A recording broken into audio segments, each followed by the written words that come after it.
Time for another round of overrated or underrated. I'm going to read out a list of things. You're going to tell me if you think they're overrated or underrated. So first up, we have down tubes or top tubes with built-in storage, suggested by Andrew, who says, they seem like a gimmick to me. I've seen them on several newer endurance and gravel bikes, and I don't know how necessary they are or if they come with built-in risk of integrity of the frame from a bike mechanic's perspective. I don't think there's any risk. For me personally, they're slightly overrated, even though my favorite bike, carbon bike at the moment, has got one. I do like the idea of being able to just put like a raincoat or something in it. I wouldn't keep like my lunch and all my tools and stuff in because it's not easily accessible. You still want a different bag and stuff, but just for like, I think if you're just using it for raincoat or to stack, put away like a gilet or any kind of shake dry thing, great.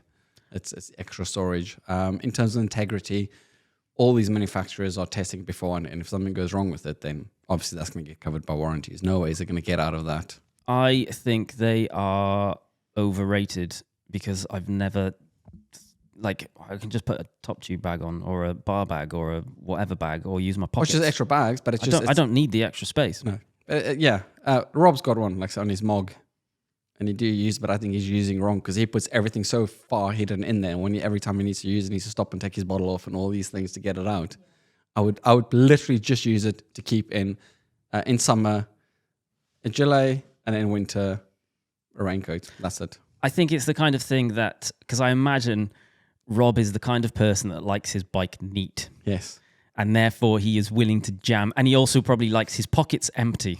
Yes. And therefore he's willing to jam absolutely everything into that frame so that he can keep everything neat and his pockets empty. Whereas that isn't the point of it.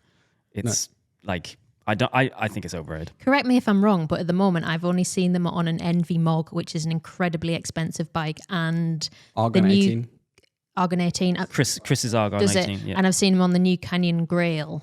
It's a more thing in mountain bikes. Loads of mountain bikes have them. Right, okay. Loads of mountain bikes have them. At the moment, when it's coming into road / gravel riding, it's on expensive bikes, right? I would say that's a gimmick. I think the other place is probably some triathlon TT bikes. Yes, that's always been a thing on tip because it's about aero, isn't it? I think for mountain bikes, they are underrated just because in a mountain bike, generally speaking, saddle bags is a bit more of a hassle. If you're using it, I'm talking enduro, kind of trail riding and things like that, and you've got smaller triangles, so bottles, there's not a lot of space. The exact opposite to what with road bikes and gravel bikes. So there, yes, to keep your multi-tool and a couple of things you might need in the frame is probably the most logical place to keep things. TT bikes as well, because everybody wants mega aero. Also, from Andrew, we have studded tyres. So he says, I live in Vermont and we get a bunch of snow and ice, although less so lately thanks to global warming. I know a lot of commuters' bikes have them, but I feel like gravel tyres do a good job. Maybe they come from a different time when you couldn't put wider tyres on rim brake bikes. Do they still have a place? I have always wanted to use studded tyres. I bought some this year. They're really hard to get hold of in this country. They're obscenely expensive as well. Well, there is, yeah. Underrated. If you've got ice, I know we don't have snow over here, but we do have ice. Icy roads and things. I don't mind crashing. I crash almost every gravel ride, but that's my own fault. Where I'm just sick and tired for a couple of weeks in January every year on the coast to coast or some of the trails, hitting a patch of ice and then just going down without even thinking about it. Yeah. And you always crash hard. Nigel broke his hip in the Tanmoor a couple of years ago on the ice, and then he lay there for 4 hours waiting for an ambulance. I'm surprised he didn't die. So for me, studded tyres are specifically for ice. Yeah. Whereas quite often when it's snowy, or at least in this country, you can actually ride on snow and not need a studded. Whereas we get a lot of 2 degrees to -4, where it's constantly bouncing in and out of freeze and thaw. So we get a lot of melted snow or ice, which then becomes water, and you get these horrible sheets of ice. So studded tyres for me are I've always wanted them because we get that a lot in this country. If you don't get into ice a lot, then you don't need studded tyres. And if you've got lots of snow, then probably you don't need them as well. Because and if you're going to ride on the road loads, because on the road, generally speaking, the ice melts from the cars, the heat, and the noisy of the tires. But yeah, just knowing gravel-wise, you're not going to worry about the ice at all. For me, it's worth it. They're very expensive. They're incredibly heavy.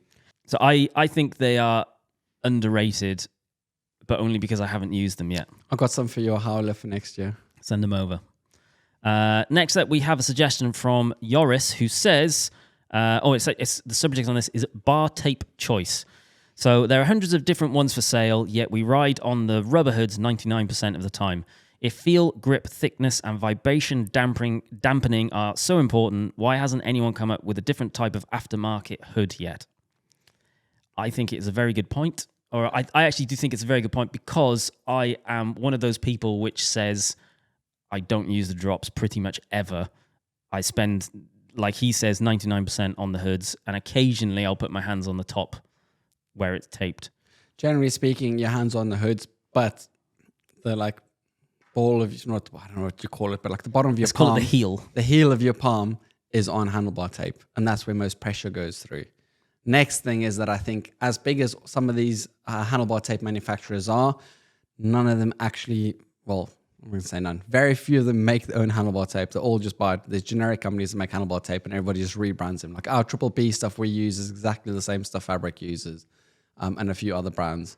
But the companies making hoods, bizarrely, it's a big thing. If you see Shimano releases a new group set, or Campag or SRAM, they always go on about the development they've put into their hoods. So they more think about the important thing there is grip and ergonomics and sweat and things like that. So it is good. It is a good point, but at the same time, it's if you've got massive problems with your hands, no amount of tape's really going to work because you'll go too thick. Get yourself shameless plug over a Redshift suspension stem. That's made a massive difference for me. Ultimately, way more than tape.